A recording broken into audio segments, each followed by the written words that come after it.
പരമേട്ടന് ഇപ്പൊ അങ്ങടെ അന്വേഷിച്ചു പോയെന്തിനാ? നിന്റെ ഏട്ടനായതുകൊണ്ട് മാത്ര, അല്ലെങ്കിൽ എനിക്കെന്താ കാര്യം? ഒന്ന് ഉപദേശിച്ച് നേരാക്കാന്ന് വെച്ചാ അങ്ങോട്ട് പോയത്.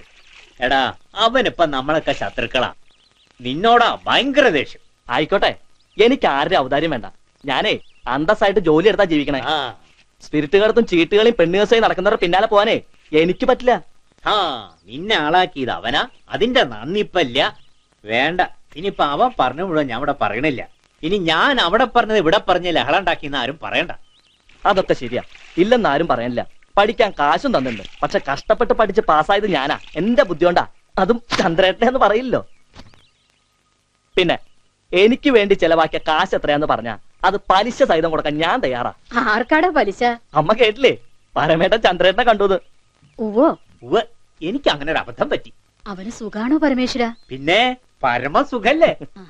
അമ്പലക്കാളെ പോലെ നടക്കുന്നവർക്ക് സുഖത്തിന് എന്താ കുറവ്? അതേടാ, അമ്പലക്കാള തന്നെ എന്റെ മോൻ നടതള്ളി വിട്ടതാ നിങ്ങൾക്കൊക്കെ വേണ്ടി. പിന്നെ അമ്മയ്ക്ക് ഇപ്പോഴും നിങ്ങളാരും മക്കളല്ല, ചന്ദ്രേട്ടൻ മാത്ര അമ്മയുടെ മോൻ. എന്നാ പൊയ്ക്കോ മോന്റെ അടുത്തേക്ക്. ഞാൻ പോവും. പോവാൻ പറ്റിയ സ്ഥലം, നല്ല ആളുകളും. നല്ല കാലത്തോണ്ടേ നിർത്തിയിട്ടില്ല. പിന്നെയാണ് ഇപ്പൊ അത് നിങ്ങളെയൊക്കെ ഓർത്തിട്ടാ. പഠിപ്പ്, കല്യാണം, പ്രസവം, കുട്ടികള്, അങ്ങനെ ആലക്കൊഴിഞ്ഞിട്ട് നേരമുണ്ടോ? എന്റെ മോൻ ഒറ്റമരത്തിലെ കിളിയെ പോലെ. അമ്മ തുടങ്ങി ഒറ്റ മരവും കിളി. ഈ അമ്മയുടെ ഒരു കാര്യം. അമ്മയുടെ വർത്താനം കേട്ടാ നമ്മളൊക്കെ കൂടി അവന്റെ ജീവിതം തകരാറാക്കിയ തോന്നും. അവന്റെ ജീവിതം തൊലച്ചത് അവളെ ഒരുത്തിയ.